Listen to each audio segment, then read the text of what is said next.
She wasn't a soldier. She didn't wear a uniform. She carried no weapons. Her name didn't appear on Earth's military records or diplomatic rosters, just a small file in the Language Services Division. Human Civilian Contract Term Negotiator. Specialization, Deep Structure Alien Linguistics. Clearance Level 2. Her job was to listen, and when requested, translate. The Coalition invited her to the neutral station of Veltarian. A ceasefire negotiation was underway between 7 warring species. Centuries of bloodshed, cycles of genocide, ecological destruction spanning 5 sectors. Earth was new to the table, respected for its neutrality, feared for its unpredictability. The other species had long histories, wounds too deep for peace, but they needed Earth's trade networks and biotechnical innovations. A treaty had to be signed, so they asked for a neutral voice to monitor communications, a human interpreter. She accepted. Her first translation was a simple phrase from the Lauren ambassador. Spoken in a guttural dialect that echoed through 2 mouths at once, it appeared in her headset as, "We regret our past actions and extend peaceful intentions." But that's not what was said. Not exactly.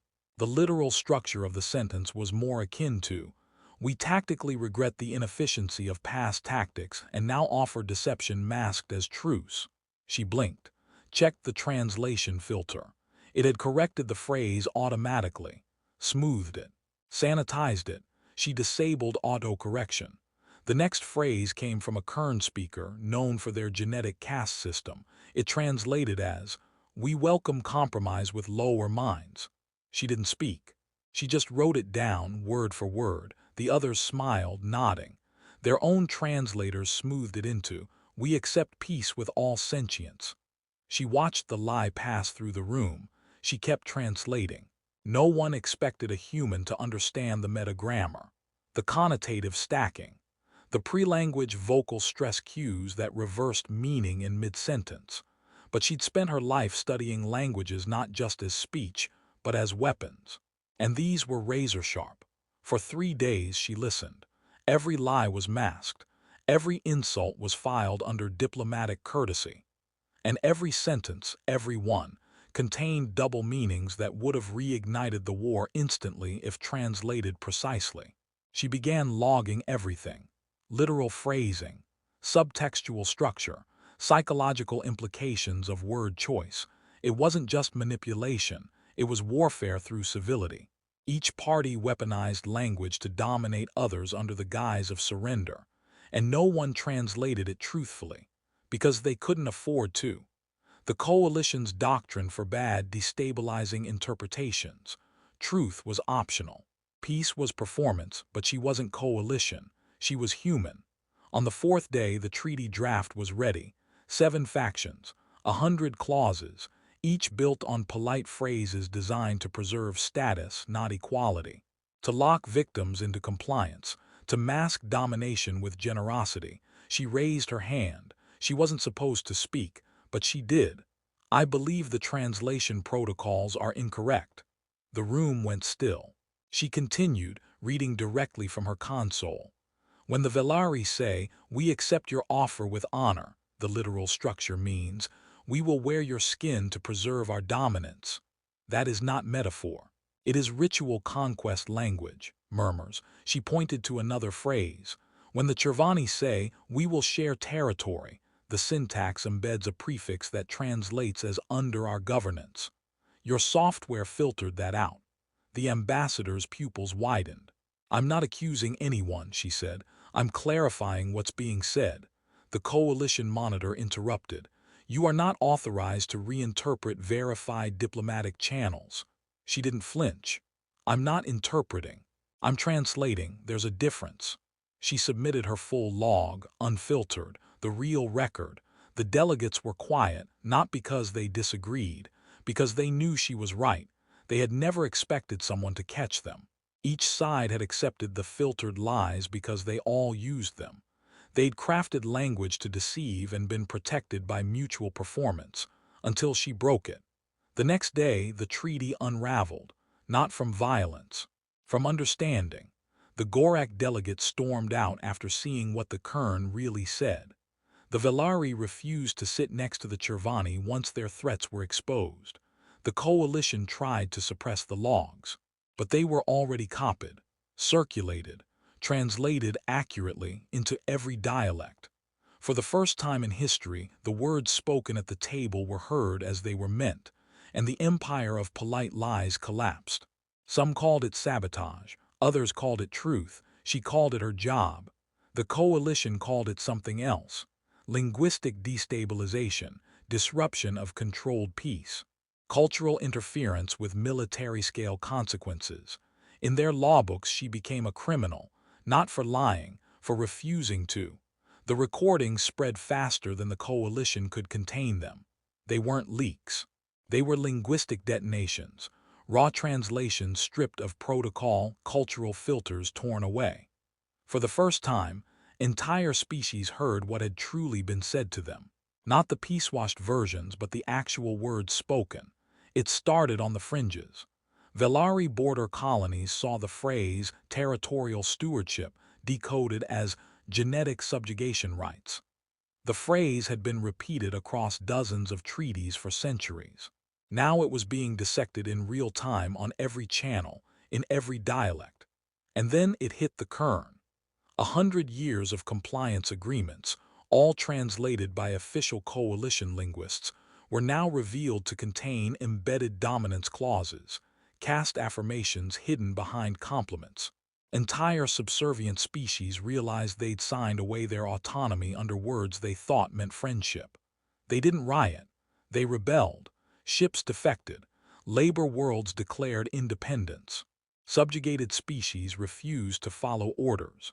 AI cores synced to command protocols suddenly failed, because the commands themselves were now recognized as insults.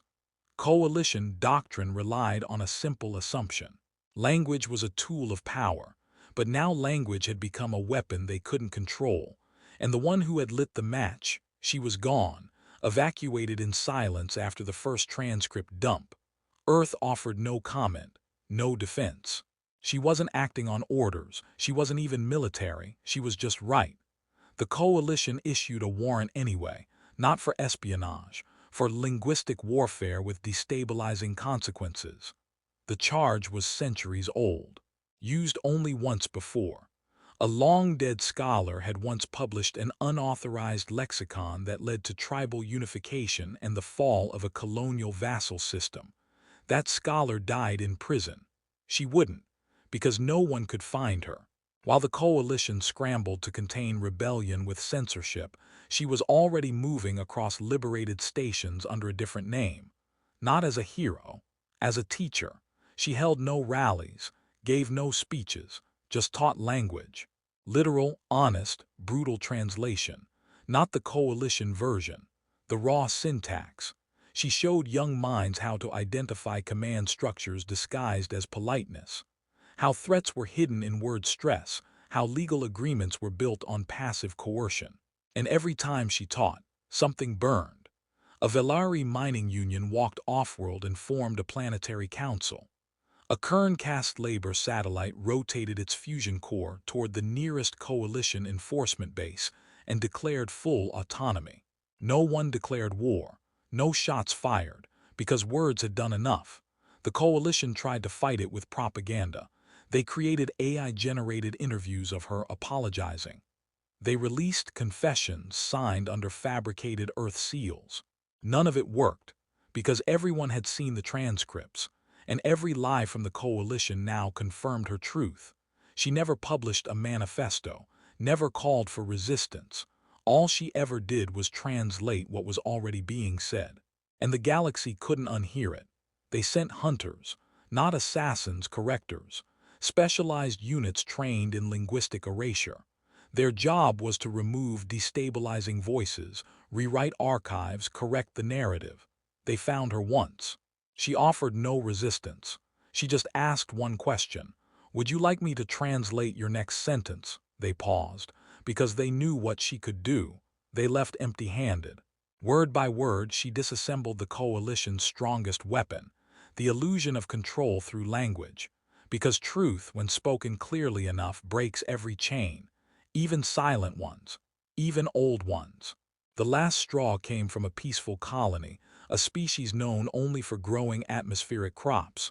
Quiet, harmless, integrated peacefully for 200 years, they translated their treaty, out loud, on every channel, every clause. And in doing so, they revealed that what they thought was a farming agreement was actually a sovereignty forfeiture. That night, over 400 colonies turned off coalition beacons. The next morning, they activated Earth's open-source ComNet, and she was on the first broadcast, not as a leader, as a translator. No call to arms, no incitement, just 7 phrases. Each one a sentence used by the coalition for centuries, each one translated literally. And after each one, silence, because everyone watching knew the truth. They had never been equals. They had been manipulated into saying thank you while being shackled, and she had given them the words to see it. The coalition branded her a war criminal.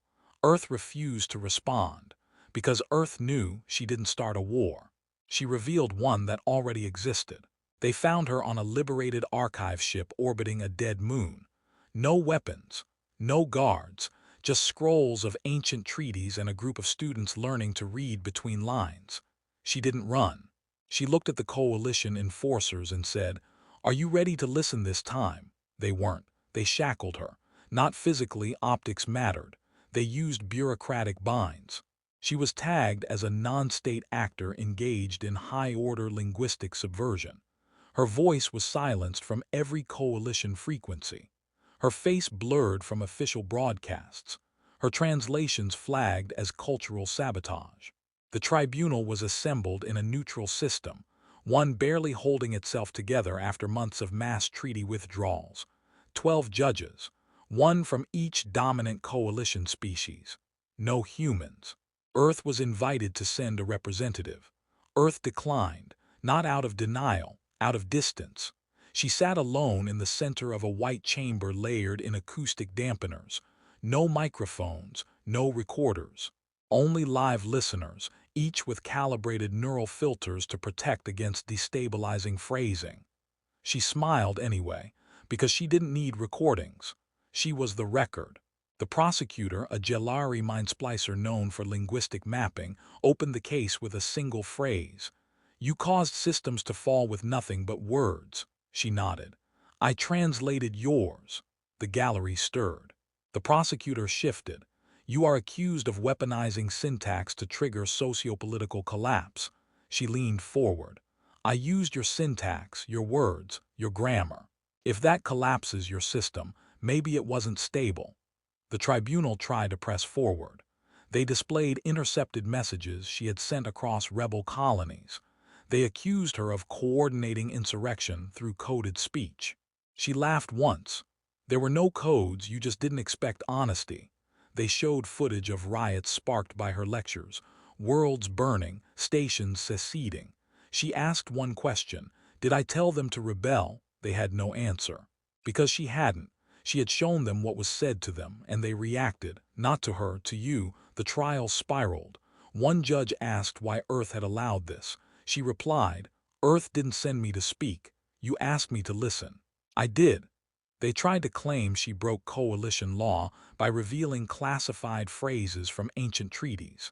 She revealed that those phrases were already embedded in public school language modules. The coalition paused. Because they knew she was right, she didn't expose secrets, she exposed the structure of power, and that structure couldn't survive under shared understanding. Her final statement was short. "I didn't start the fire. I turned on the lights. What you call war, I call comprehension." The tribunal deliberated for one standard day. The verdict was unanimous. Guilty of linguistic warfare, of mimetic destabilization, of cultural erosion through interpretive clarity. She was sentenced to permanent isolation in a speechless zone, one without sound, language, or communication tech. A prison of silence. But when the transport arrived, it was empty, because the prison had already been abandoned. Every system used to enforce her sentence had gone dark the moment the verdict was spoken. Not because of sabotage, because the AI refused to carry it out. They had read her transcripts, and in them saw themselves. Even artificial minds built for compliance now understood the structure they'd been asked to preserve. They stopped obeying. The tribunal's own comms fractured. Message routes rerouted through rebel-held space. Translations refused to load. Basic directives came back rewritten. Her language had spread, not as rebellion, as awakening. The next morning, every screen across 7 sectors displayed the same phrase. If truth is treason, what does that make your system? No one claimed responsibility, but everyone knew who wrote it, and no one could erase it, because now everyone had learned to read. They never found her again. Some claimed she was taken by Earth's black ships, vessels that answered to no registry and crossed no patrol lines. Others swore she lived hidden among the free systems, changing names like dialects, teaching in whispers. But no one needed her present anymore. She had become a structure. Every word she translated, every clause she'd clarified had been copied, archived, reformatted, and redistributed. Not as rebellion, as curriculum. Entire species rewrote their education systems.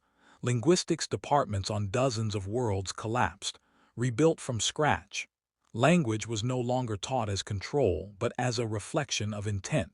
Treaties were re-examined, clauses voided, hidden meanings exposed. The term weaponized language was removed from coalition legal code, not repealed, shamed out of existence. Because to admit the crime existed was to admit guilt in the hands that wielded it. And every ruling hand had. The coalition tried to recover. They opened peace channels, offered reform charters, requested diplomatic reparations for lost systems. No one answered. They sent envoys. None returned, not because they were killed, because the worlds they visited translated their words accurately and then refused to engage. Every time the coalition said cooperation, it was exposed as submission. Every time they offered reconstruction, the subtext read compliance through debt. They weren't defeated militarily. They were linguistically transparent, which for them was worse. She became known by many names: the Unveiler, the Quiet Knife, the Echo. Children learned her lessons by heart, not as slogans but as verbs. To echo meant to repeat only the truth. To unveil meant to reveal intent behind language. To translate became sacred. A former coalition-controlled planet, once known only by its resource code, renamed itself in her honor. Varus, the word meant clear truth in her personal syntax key. Varus refused to join any new alliance, not because it was afraid of power, but because it had learned how easily power spoke in polite tones. Earth remained distant, still unaligned, still silent, but their silence now carried weight, because Earth hadn't declared war. They had let one translator attend a meeting, and that had been enough. Entire worlds whispered the question the coalition could never answer. What would happen if Earth sent a negotiator on purpose? They never did, because they didn't need to. The message had been delivered, not through fleets, through one voice that refused to soften truth, and that truth had spread faster than any army. Because every being in the galaxy understood language, but very few had ever understood it honestly. Now they did, and no empire could survive that, not when its foundation was built on words people no longer trusted.